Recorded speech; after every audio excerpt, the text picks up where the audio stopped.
Hey, bon matin, Axe. Merci pour l'accueil. Ça me fait tellement chaud au cœur d'être là. Mon Dieu, vous accueillez tous vos invités avec autant d'entrain. C'est spécial, ça. Vous êtes une des églises les plus dynamiques de la province.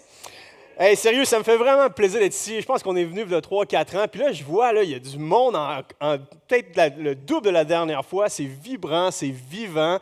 Et là, j'ai ma femme qui est avec moi, nos 2 enfants, et même le petit bébé dans le bedon. Je suis sûr qu'il a entendu votre acclamation ce matin.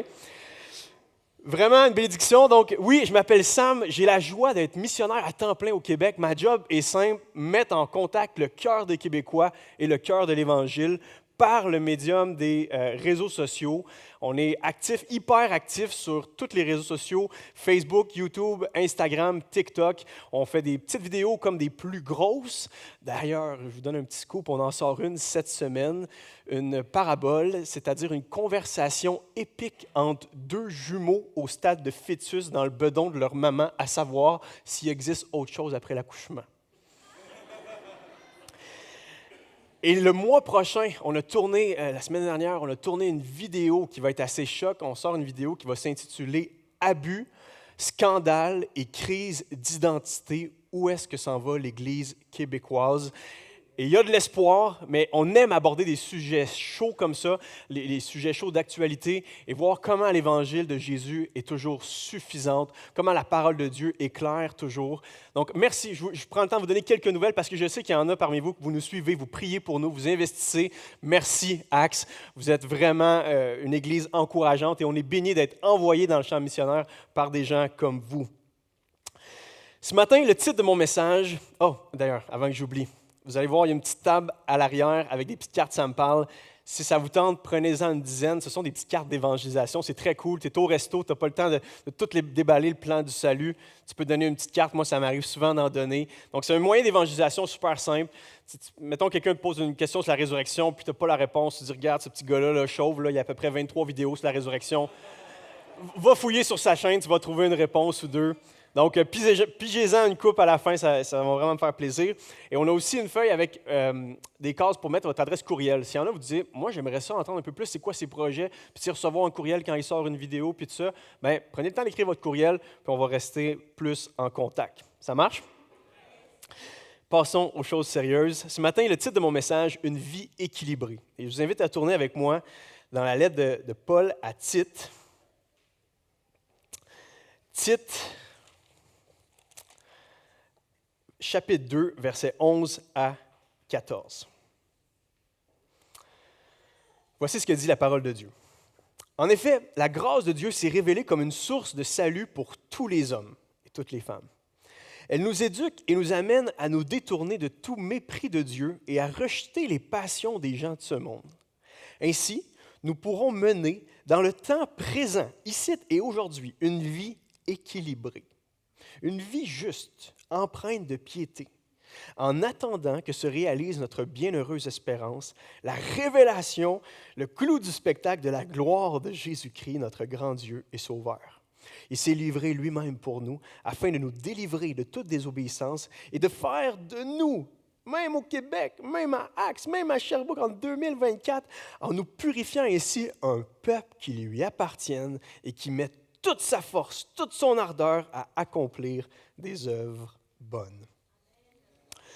Vous allez être d'accord avec moi qu'on est tous un peu quand même beaucoup à la recherche de l'équilibre dans notre vie, d'un mode de vie bien balancé. C'est vraiment à la mode aujourd'hui, c'est présent dans l'esprit de notre temps, même que l'équilibre de vie est rendu en soi pour certains un motif de vie.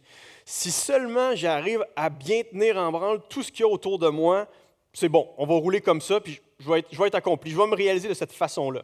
On est comme le jongleur, le fameux jongleur du Cirque du Soleil. Il y en a qui sont allés voir le Cirque du Soleil récemment. Il y en a un qui jongle, comme à un moment donné, il est comme rendu à 15 balles. Puis il jongle, puis il tient tout en équilibre. C'est vraiment impressionnant de le voir aller, mais parfois, je pense que nos vies ressemblent un peu à ça. On essaie de tenir toutes les balles le plus possible sans qu'il n'y ait rien qui tombe. Du plaisir, pas trop d'excès. Du travail, mais aussi du social. De l'argent, mais aussi du temps pour en profiter. Du repos, de la détente, sans pour autant sombrer dans la paresse. On veut des biens matériels, mais pas toujours au profit des belles expériences. De l'art, de la culture générale, sans devenir un intello renfermé. Et j'aime les intellos renfermés. Du sport, oui, mais sans trop s'hypothéquer le corps. Un poids santé, OK, mais on veut quand même des bons soupers. Prendre des risques, mais s'assurer de les calculer. Prendre du temps pour soi, mais ne pas oublier les autres. On veut peut-être commencer à faire du compost sans devenir un écolo-freak. Et j'aime les écolo-freaks. Santé mentale, certes, mais santé physique, santé émotionnelle aussi. Pas trop conservateur, juste assez progressiste. Un matin sur deux, je prends un sucre dans mon café. Vous voyez, c'est un peu ça, là. Toujours en train de garder les choses en équilibre. Et c'est ce avec quoi la pléthore de coachs de vie qu'on trouve sur le net font leur argent. Notre soif insatiable d'avoir une vie équilibrée, mais notre incapacité d'avoir une vie équilibrée. Parce que vous êtes d'accord avec moi que dans cette poursuite, qui est d'ailleurs qui est très moderne comme poursuite, là, avant, on n'avait pas le temps de se pencher sur comment avoir une vie équilibrée, on pensait juste à survivre. Mais dans cette poursuite moderne, on se heurte facilement à la fragilité de notre équilibre humain. Parce que dès qu'on pense être en équilibre, là, soudainement, il y a une balle courbe qui arrive dans notre vie. Il y a quelque chose qui rentre par la porte d'en arrière. Un imprévu, un accident, maladie, divorce, deuil, rechute, mauvaise nouvelle qui nous arrivent. Nos vies ressemblent à ce fameux petit jeu Jenga. Vous connaissez ça, là? Tu fais une tour. Tu fais une tour, puis à un moment donné, tu sais que ça va s'écrouler, tu ne sais pas quand, mais tu ne veux pas être celui à cause pour lequel ça s'écroule. Tu sais? Ou encore mieux, nos vies ressemblent à un tiroir de plats Tupperware. Une fois par année, ça a l'air beau, mais si tu rouvres à un autre moment de l'année, c'est le bordel là-dedans. C'est chaotique. Mais après avoir fait le classement, c'est beau. Mais ça, c'est l'équilibre humain est fragile comme ça. Et on peut aussi le voir, même à travers les histoires du passé, ou même dernièrement.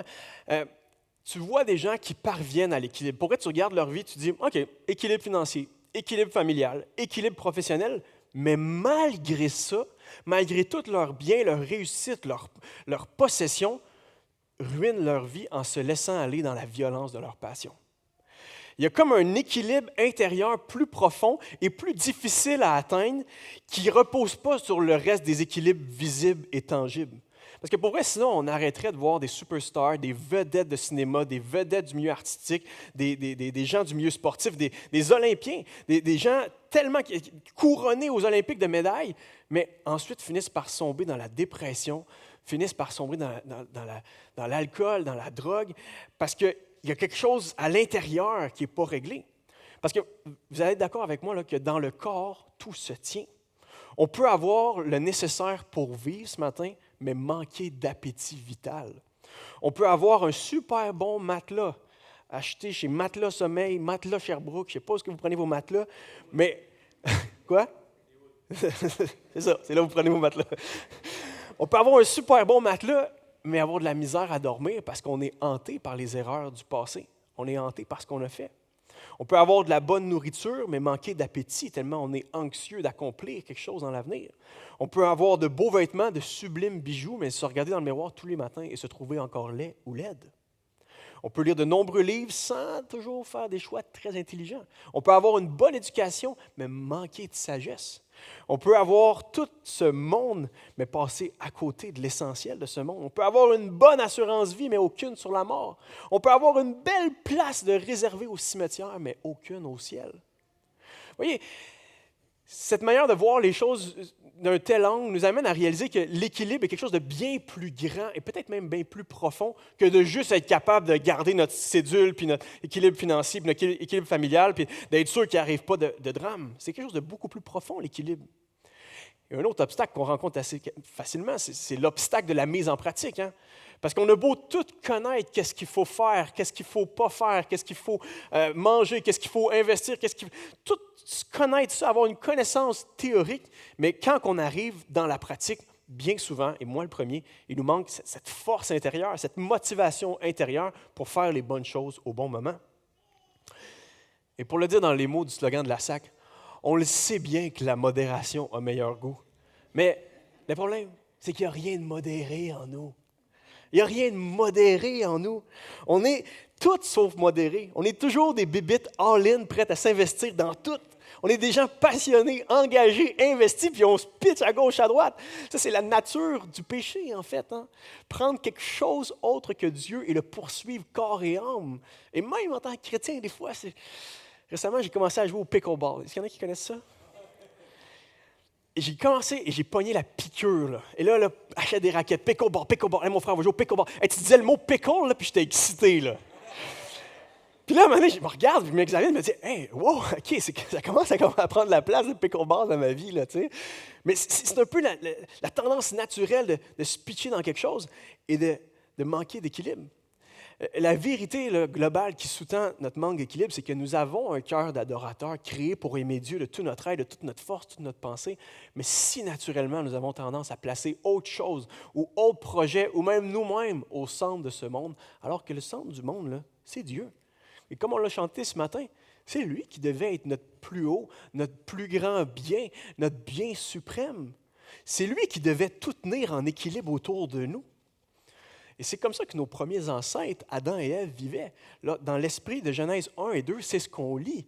Un lieu où tout se tient. L'équilibre était parfait. Vous savez pourquoi l'équilibre était parfait? Pas parce qu'Adam et Ève étaient bons gestionnaires d'horaires, puis de finances, puis de... Non, non. L'équilibre naturel d'Adam et Ève reposait sur leur équilibre spirituel.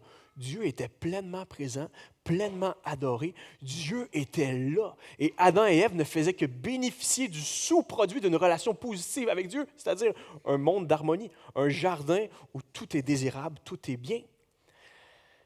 Et à chaque fois qu'un de vos voisins ou un de vos collègues ou vous-même est à la poursuite de l'équilibre, ce que vous ne savez peut-être pas, c'est que vous avez en tête et à cœur les vestiges de ce jardin-là. Il n'existe pas, c'est utopique, il n'existe pas un lieu dans ce monde si parfait. Même à Punta Cana, même les plus belles vacances, il arrive toujours des drames, il arrive toujours des pertes d'équilibre.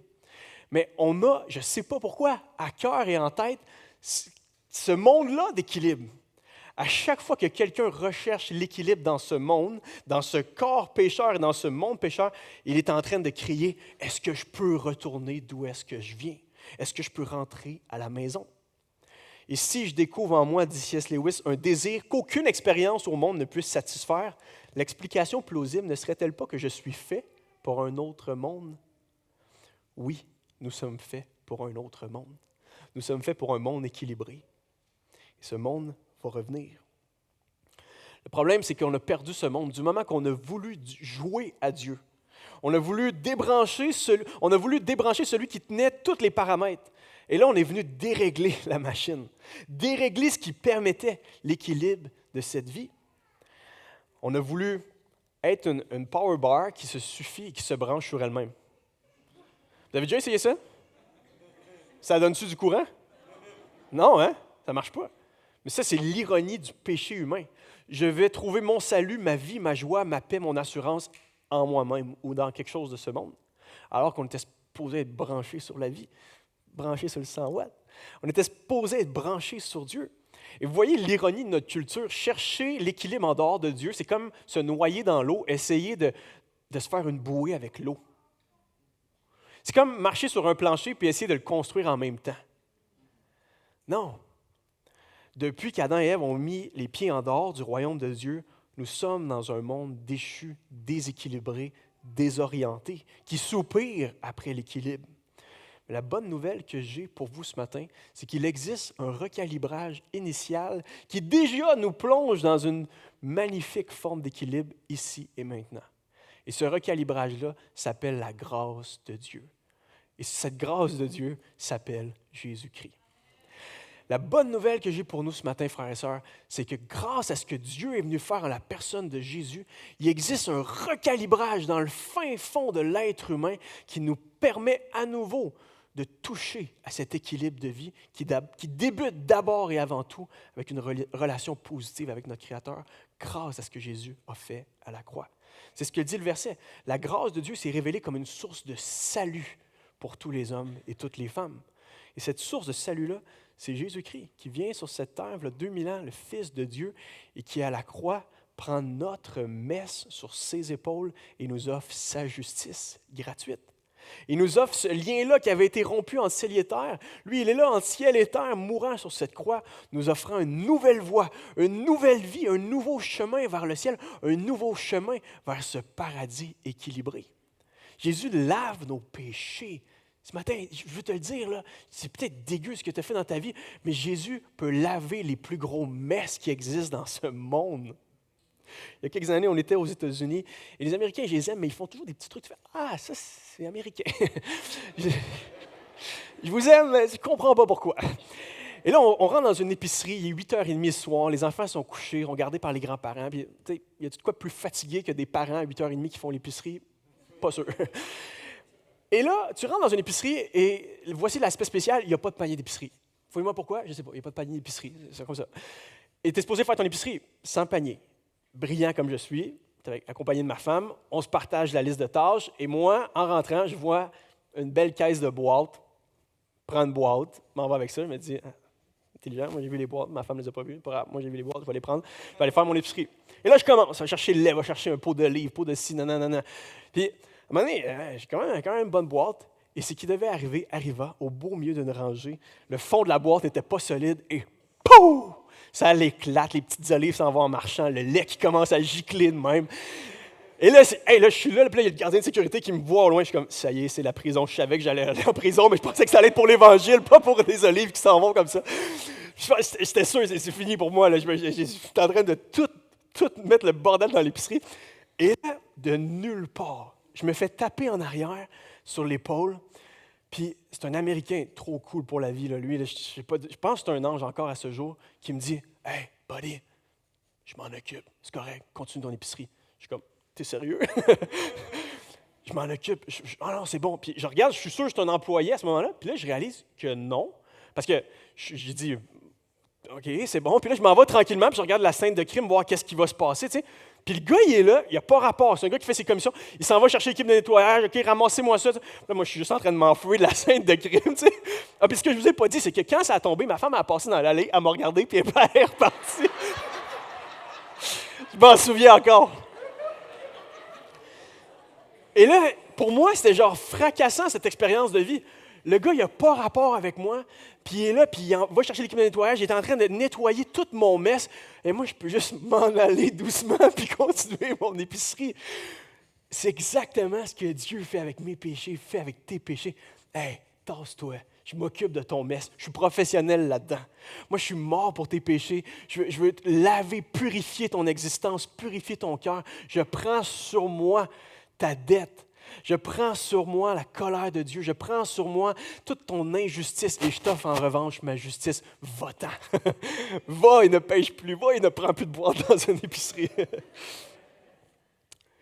La grâce de Dieu qui nous offre un recalibrage initial. Parce que si la nature du problème, c'est une déconnexion entre le ciel et terre, entre la créature et le Créateur, entre l'homme, la femme et l'auteur de cette vie, eh bien, la réponse initiale, c'est un chemin retrouvé entre nous et Dieu.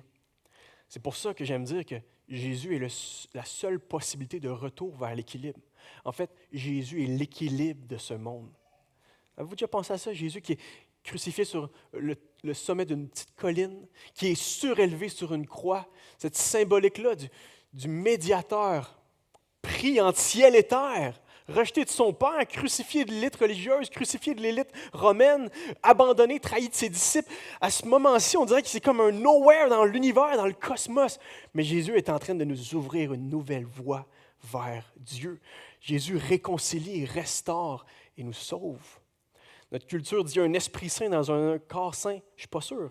Un corps saint dans un esprit saint renouvelé, un enfant de Dieu accepté par grâce. Et bonne nouvelle, cette grâce-là, elle est agissante. Elle ne termine pas juste avec un recalibrage, elle continue. La grâce de Dieu, nous continue l'apôtre Paul, réoriente notre cible de vie. L'apôtre Paul dit, en venant à Dieu grâce à l'œuvre de Jésus, on se détourne du mépris de Dieu.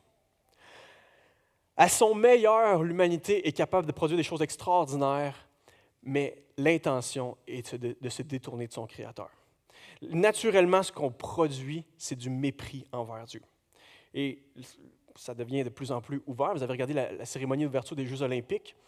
Tu prends les sommités artistiques et culturelles de ce monde, tu les mets ensemble, et ce qu'ils peuvent produire de mieux, c'est une moquerie, une risée de la scène chrétienne. La scène sur la scène de la scène. C'est une moquerie, une risée. Puis c'est triste de voir ça parce que tu te dis, OK, c'est vraiment ce que le milieu artistique français est capable de produire le mieux, mais en réalité, ce n'est pas surprenant.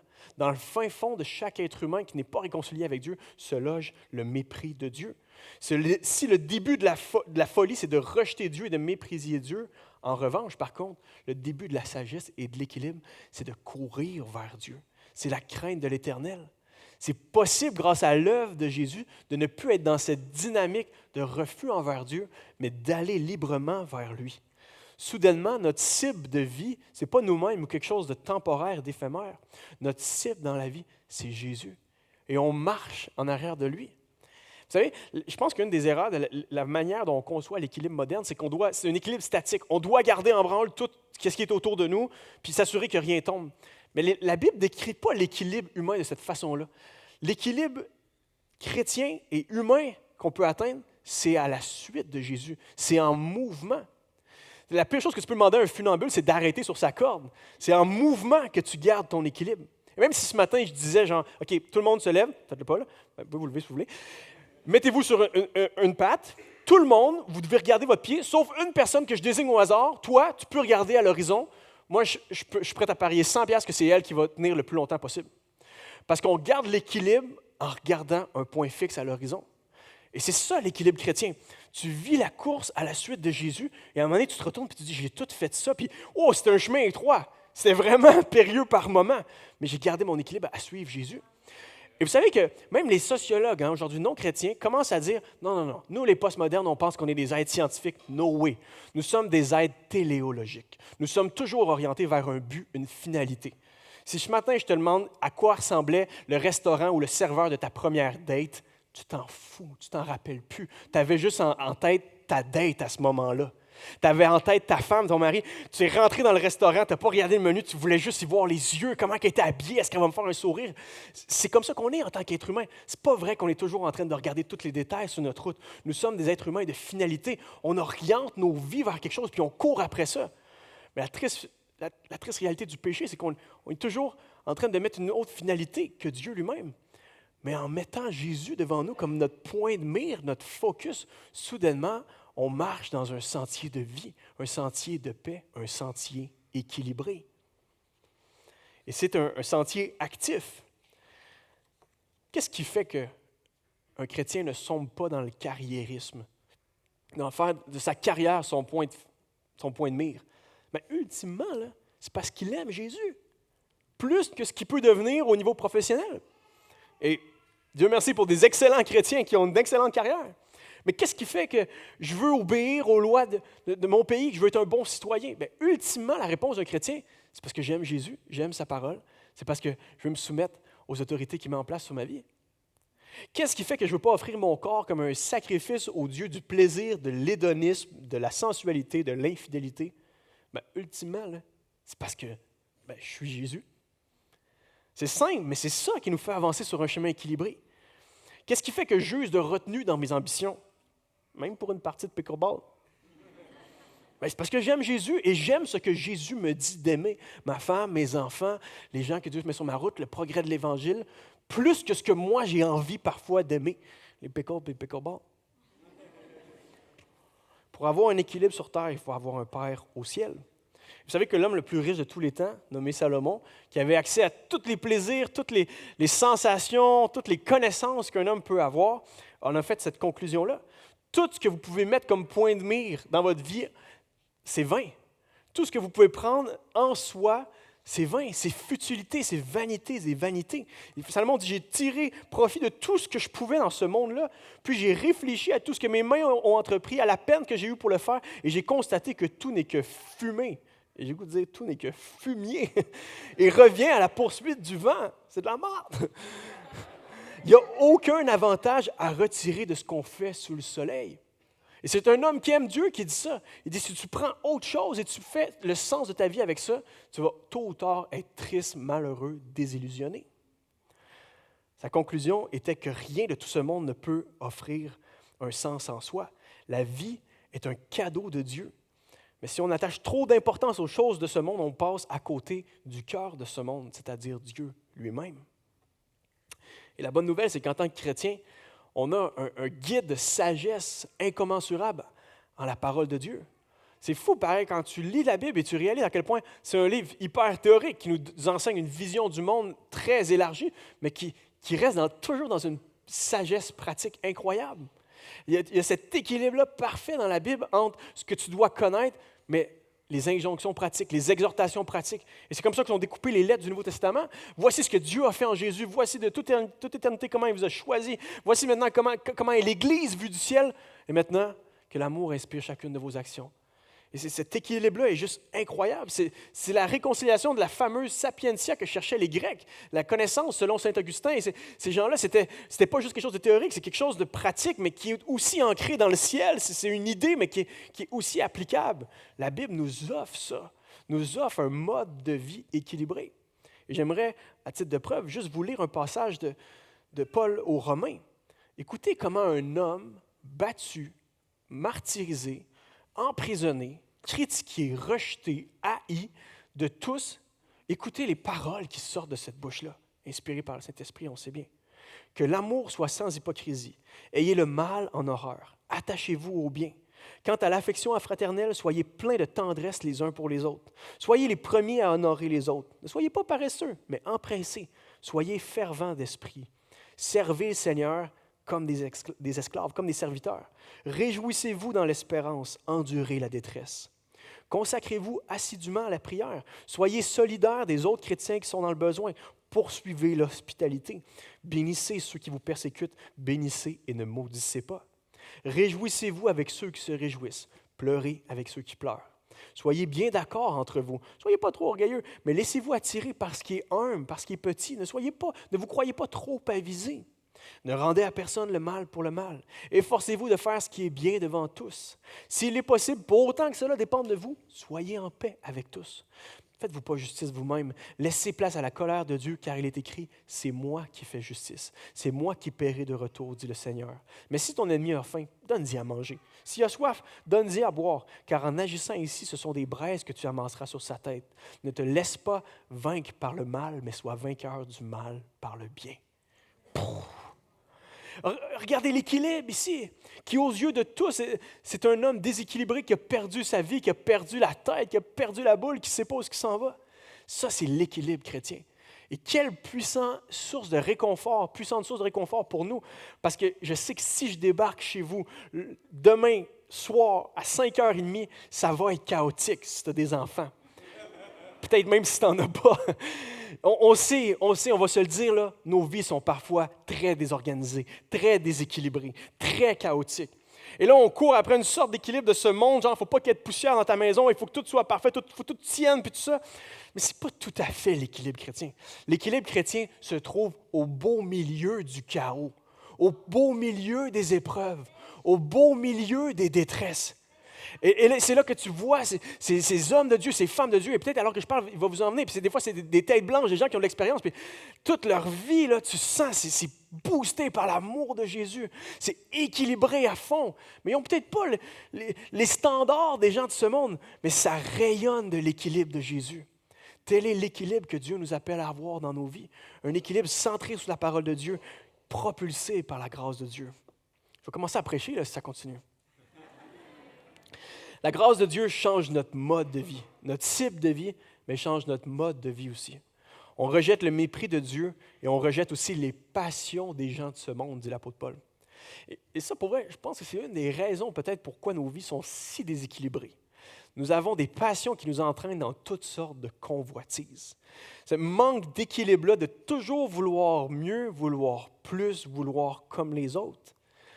Alors que, je veux dire, la parole de Dieu est claire. Hein? La convoitise des yeux, la convoitise de la chair, l'orgueil de la vie ne vient pas du Père, mais vient du monde. Le problème de la chair humaine et du péché, c'est qu'elle ne dit jamais « c'est assez ». C'est beau, j'en ai assez. Non. Mais par la grâce de Dieu, par l'action d'une aide spéciale à l'intérieur de nous, par son Saint-Esprit, on est capable de faire mourir les passions des gens de ce monde. Et vous savez quoi? On est capable d'exercer le miracle du contentement. C'est quoi là, le contentement? D'être content avec ce qu'on a. Et voyez comment ça peut nous épargner des projets qu'on... Non, peut-être que finalement, ce n'est pas un projet de Dieu, c'est ma chair qui veut ça. Voyez comment ça peut nous épargner des troubles, de juste être content avec ce que Dieu nous donne, de vivre d'une façon qui plaît à Dieu grâce à l'œuvre de l'Esprit. Gardez-vous, Jésus l'avait bien dit, gardez-vous de toute soif de posséder, car la vie d'un être humain ne dépend pas de ses biens, même s'il est dans l'abondance. Et je cite David Paul Tripp, un théologien que j'aime beaucoup. Voici ce qu'il dit. Dans un monde qui idolâtre, qui poursuit le pouvoir, la position, la gloire et la richesse matérielle, nous devons continuellement clarifier et réorienter notre sens de ce qui est important. Les choses de cette terre sont destinées à pointer vers Jésus, pas à devenir les choses qui remplacent Jésus.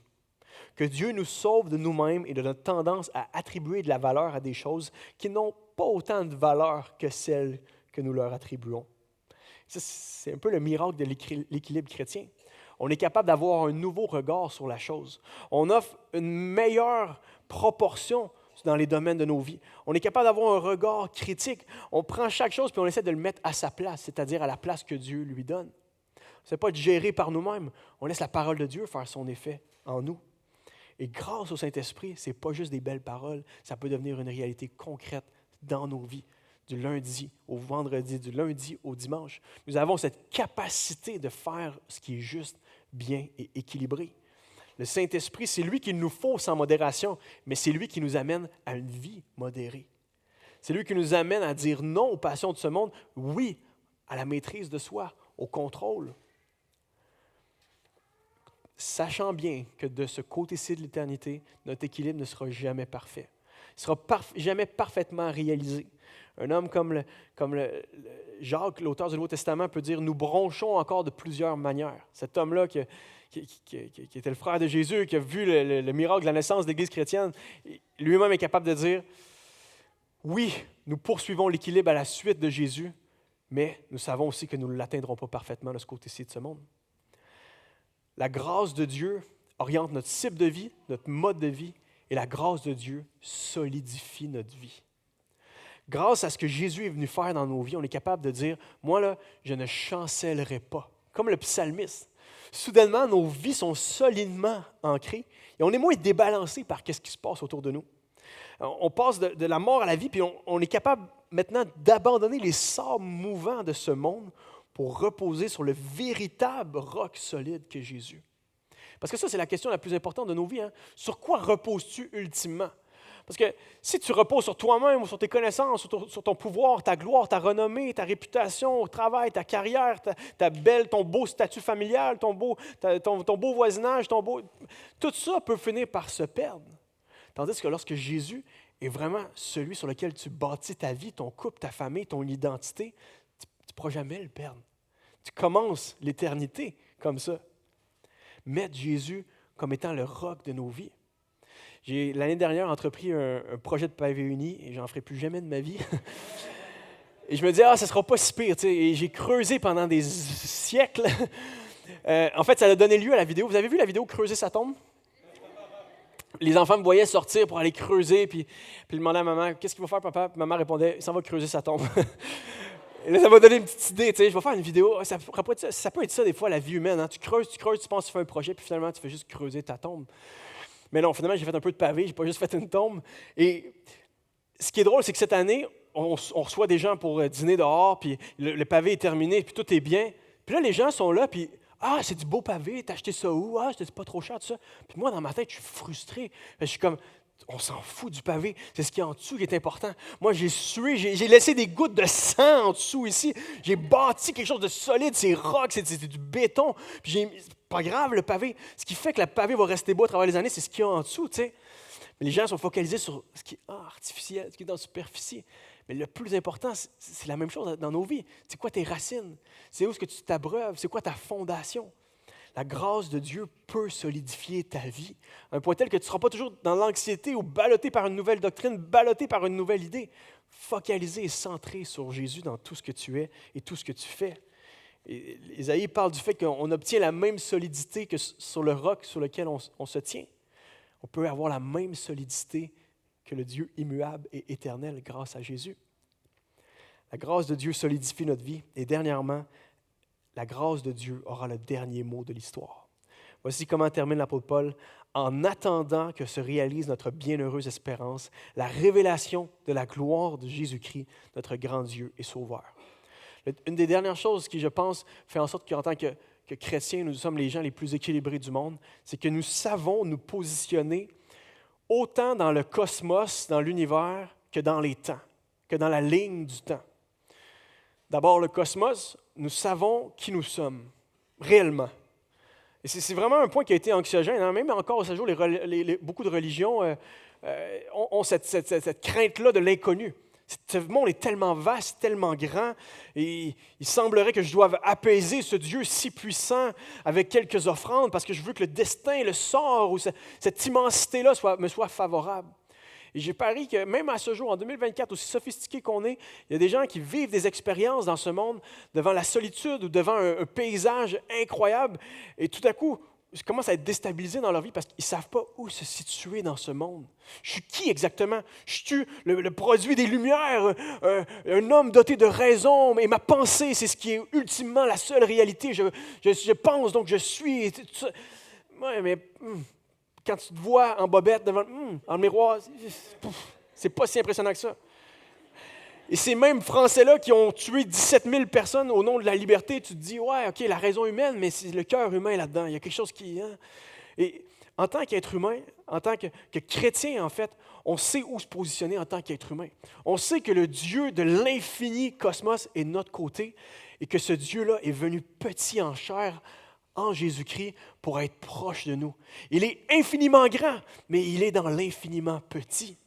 On était au Saguenay cet été, et comme je l'ai dit, ma femme est enceinte, elle est rendue à 27. Au Saguenay, elle était à 26 semaines, là, elle était à 28, 29 semaines. Et tu sais, les gars, on est toujours à une semaine près. Et on était au Saguenay, et on est couché sur le sol, puis on est là avec quelques campeurs, puis on regarde, il y a des étoiles filantes qui sont là. Et c'est magnifique, c'est un vrai spectacle. Là. Tu te lèves la tête, toutes les lumières sont fermées, et des étoiles, ça y va de part et d'autre. Et tout à coup, ma femme me dit « Hey Sam, mets ta main sur ma bédaine. » Et là, je sens le bébé. Et je dis le bébé parce qu'on ne connaît pas encore le sexe, on se le garde en surprise. Et je mets ma main sur sa bédaine. Et là, commence à bouger. Le petit bébé, il bouge. Et le moment que j'ai eu à ce moment-là, mes yeux qui regardent les étoiles filantes, ma main qui touche la bédaine, et je me dis « C'est le même Créateur qui a fait ces deux choses-là. » Celui qui fait virevolter les étoiles dans le ciel, qui a créé toutes ces pléiades-là, c'est le même Dieu qui permet l'infiniment petit qui est là. Et ce Dieu-là, c'est le mien. Il est à mes côtés. J'en ai la preuve. Jésus est ressuscité. Wow! Quel équilibre! Ça peut me permettre de comprendre ça. Le Dieu dans l'infiniment petit, c'est le même Dieu qui est dans l'infinie grandeur de ce monde.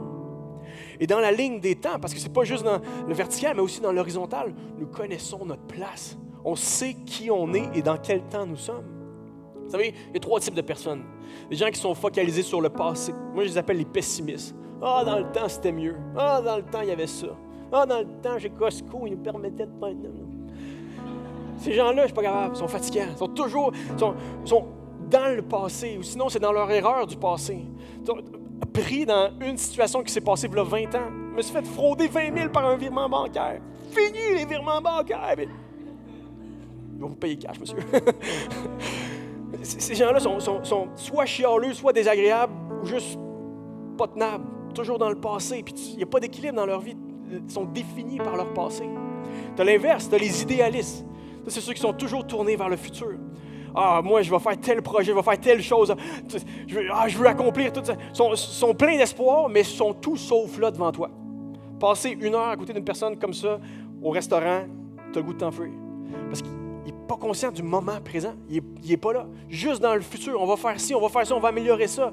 Très humaniste, on est capable de tout ça. Puis tu as les plus jeunes, souvent, c'est très répandu chez la jeune génération, les existentialistes. YOLO, l'ici et maintenant. Autrement dit, les irresponsables. On va vivre dans le moment présent, voyager avec les REER de maman, papa. Let's go, on y va! Puis aucune notion de comme qu'est-ce qui peut s'en venir ou de ce que les gens sages ont fait dans le passé. Mais en tant que chrétiens, on a le remède à ça. Nous vivons dans 3 temps. Nous vivons dans le passé, dans le présent et dans le futur. Nous sommes un peu, en fait, imbriqués dans la nature de Dieu lui-même, qui était, qui est et qui sera. Et voici, je termine avec cette tradition-là chrétienne que vous connaissez, mais essayez de l'examiner à la lumière de ce qu'on vient de dire, passé, présent, futur. L'apôtre Paul rappelle à l'église de Corinthe, qui est une église bien faillible et déficiente, comme Axe Magog, pas vous, et qui connaît ses faiblesses, mais l'apôtre Paul veut leur rappeler, hey, voici qui vous êtes, voici la tradition qui vous fait vivre. Il dit en 1 Corinthiens 11, voici la tradition que j'ai reçue du Seigneur et que je vous ai transmise. Le Seigneur, dans la nuit où il fut livré pour être mis à mort, prit du pain dans le passé. Et après avoir prononcé la prière de reconnaissance, il le rompit en disant, « Ceci est mon corps. Il est pour vous.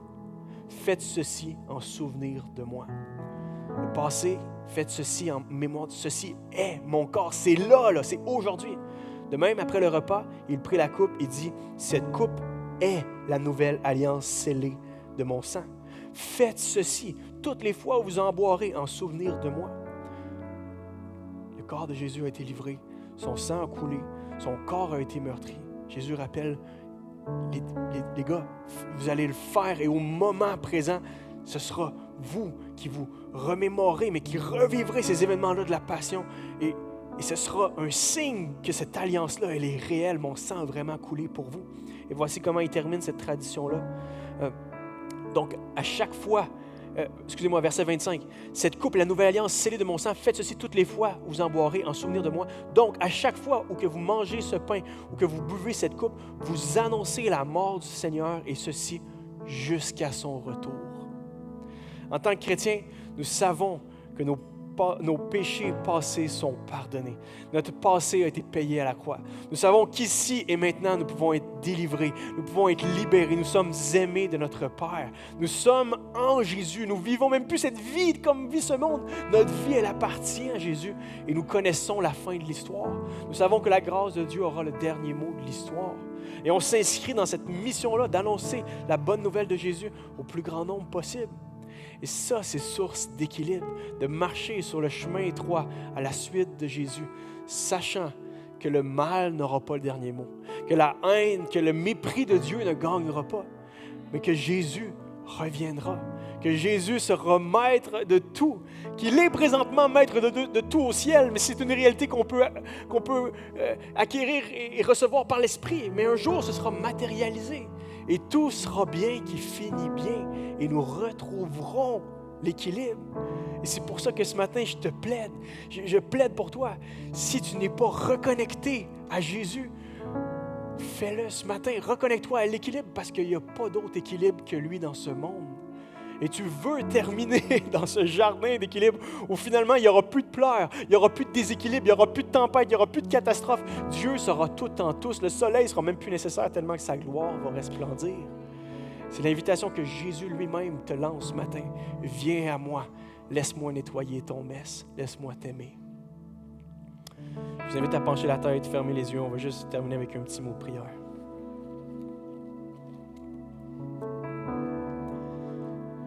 Merci, Père, pour ta parole qui vient nous rassasier ce matin, qui nous rencontre dans les plus profondeurs de notre existence, Seigneur. Dans tout le chaos, la détresse de nos vies, dans toutes les incertitudes, les ambiguïtés, Seigneur, tu es le seul roc solide, tu es le seul rocher des siècles sur qui on peut s'appuyer. Merci, Seigneur, de t'être manifesté à nous dans la grâce et dans l'amour. Toi qui es descendu du ciel, non pas pour nous juger, nous condamner, mais pour nous aimer et nous délivrer de ce juste jugement qui pesait sur les épaules. Merci Seigneur parce que tu nous resitues, tu nous ouvres un nouveau chemin de vie. Et je te prie que chaque personne ici présente puisse l'emprunter et vivre les bénéfices, les sous-produits de ce beau chemin équilibré dans ce monde présent. Avec tous les fardeaux, les fracas, les soucis de la vie, les imprévus, Seigneur, que nous puissions grandir comme des chrétiens équilibrés. Et non pas avec la même définition que ce monde, mais avec la définition de ta parole. Éclairés par le Saint-Esprit, supportés par le Saint-Esprit, Seigneur. Fais-nous des chrétiens matures, des chrétiens qui t'aiment. Et Seigneur, on te prie comme les apôtres le priaient de revenir. Reviens, Seigneur Dieu. Reviens établir ton règne, Seigneur. Sois le maître en tout lieu, en toutes circonstances, Seigneur Dieu. Sois élevé, Seigneur Jésus. Amen.